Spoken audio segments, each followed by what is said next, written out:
விசுவாசத்தை துவக்குகிற தேவன் போதும். விசுவாசத்தை துவக்கின தேவன் நம்முடைய வாழ்க்கையில் அவர் அல்லாமல் போனால், அவர் விசுவாசத்தை துவக்காமல் போனால் நமக்கு ரட்சிப்பு என்பது கிடைத்திருப்பதில்லை. அவரே நம்முடைய வாழ்க்கையில் விசுவாசத்தை துவக்கினார். யாரும் நம்முடைய வாழ்க்கையில் விசுவாசத்தை துவக்க நினைத்தும் துவக்க முடியாமல் போன போதிலும் அவரே விசுவாசத்தை துவக்கினார். அல்லேலூயா. நாம் பிறந்த பூமியில் பிறந்த நாள் முதற்கொண்டு எல்லாரும் சிறு வயதிலேயே விசுவாசத்தோடு வாழ்ந்தார்களா என்று சொல்லி பார்த்தோன்னா இல்லை. அவர்கள் பூமியில் பிறந்த பின்பு பல வருடங்கள் கழித்து தான் தேவனை என்ன பண்ணுறாங்க, சில வருடங்களில் சிலர் அழிந்து கொள்கிறார்கள்.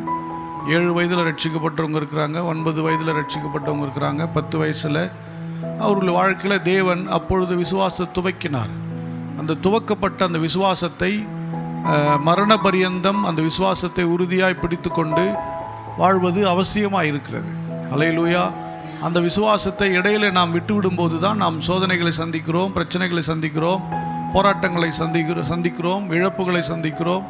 அந்த விசுவாசத்தை இழந்து போகும்போது தான் நாம் ரட்சிக்கப்பட முடியாமல் அல்லது ரட்சிப்பை இழந்தவர்களாக, நமக்கு தேவன் கொடுத்த வாக்குத்தத்தங்களை இழந்தவர்களாக நாம் வாழ்கிறோம். அந்த விசுவாசம் நம்முடைய வாழ்க்கையில் இழக்காமல் பார்த்து கொள்ள வேண்டும். அல்லேலூயா. ஆமாம், அவரை நாம் நிச்சயமாக விசுவாசிக்க வேண்டும். அப்படி விசுவாசிக்க வேண்டுமா அப்படிங்கிற கேள்வி நமக்கு கட்டாயம் தேவை. நாம் அவரை விசுவாசிக்கணுமா? நிச்சயமாக அவரை விசுவாசித்தான் ஆக வேண்டுமா? ஆம், நிச்சயமாக அவரை விசுவாசித்து தான் ஆக வேண்டும். நாம் விசுவாசிக்க வேண்டியது நிச்சயமாய் அவசியமானதா அப்படின்னு பார்த்தீங்கன்னா, விசுவாசம் என்பது நிச்சயமாகவே அவசியமானது தான். அல்லேலூயா.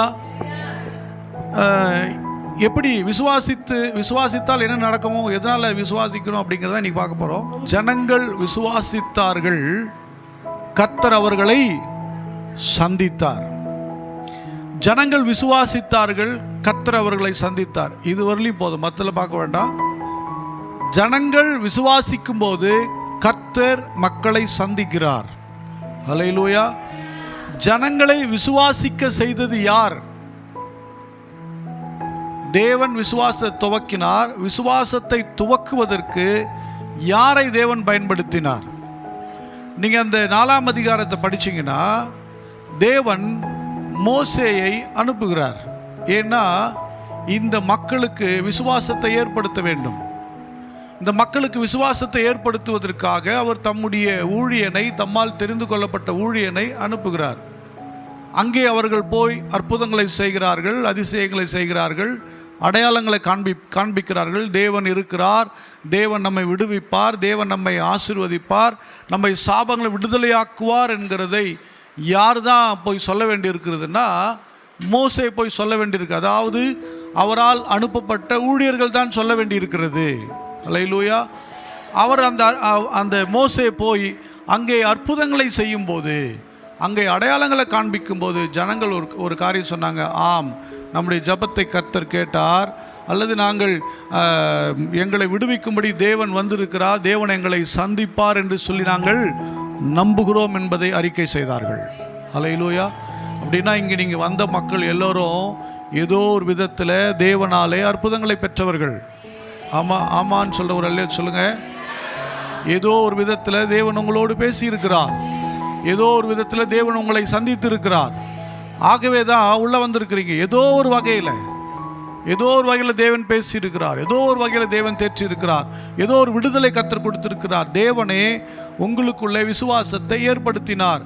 அதற்கு தேவன் ஊழியக்காரனை பயன்படுத்துகிறார். அல்லேலூயா.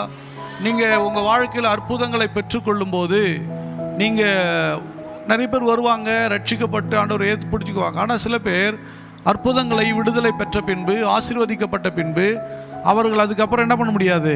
அவர்கள் தேவை முடிந்த உடனே பாஸ்டரையும் கழட்டி விட்டுருவாங்க, தேவனையும் கழட்டி விட்டுருவாங்க.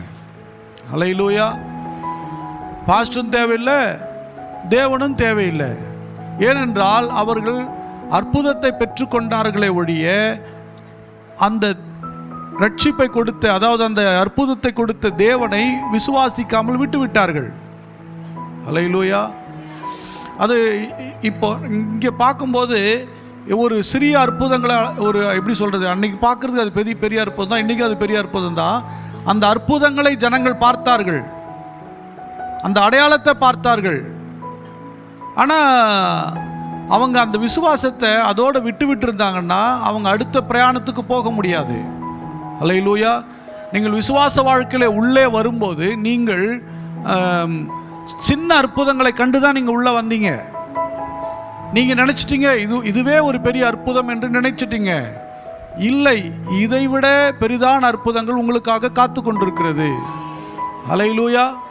நீங்கள் சொல்லுங்கள் பார்க்கலாம்.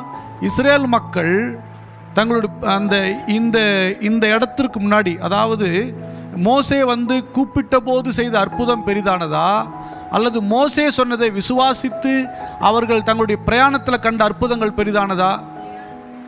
பிரயாணத்தில் கண்ட அற்புதங்கள் தான் பெரிதானவைகள். ஆனால் இந்த மக்கள், இந்த நிறைய மக்கள் எப்படின்னா, ஆரம்ப நாட்கள் நடந்த சின்ன அற்புதங்களையே அவர்கள் பெரிதாக நினைத்துச்சு.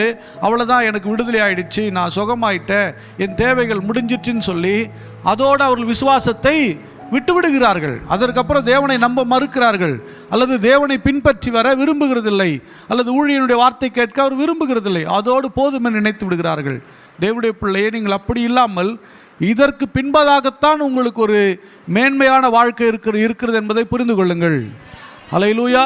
அதற்கு பின்பதாகத்தான் ஒரு பெரிய ஆசீர்வாதம் இருக்கிறது என்பதை நீங்கள் உணர்ந்து கொள்ள வேண்டும். அப்படி நீங்கள் உணராமல் இருப்பீங்கன்னா நீங்கள் மேன்மையான அற்புதங்களையோ அதிசயங்களையோ தேவன் வைத்திருக்கிற மகத்துவமான செயல்களையோ நீங்கள் பார்க்க முடியாமல் போய்விடும். அல்லேலூயா.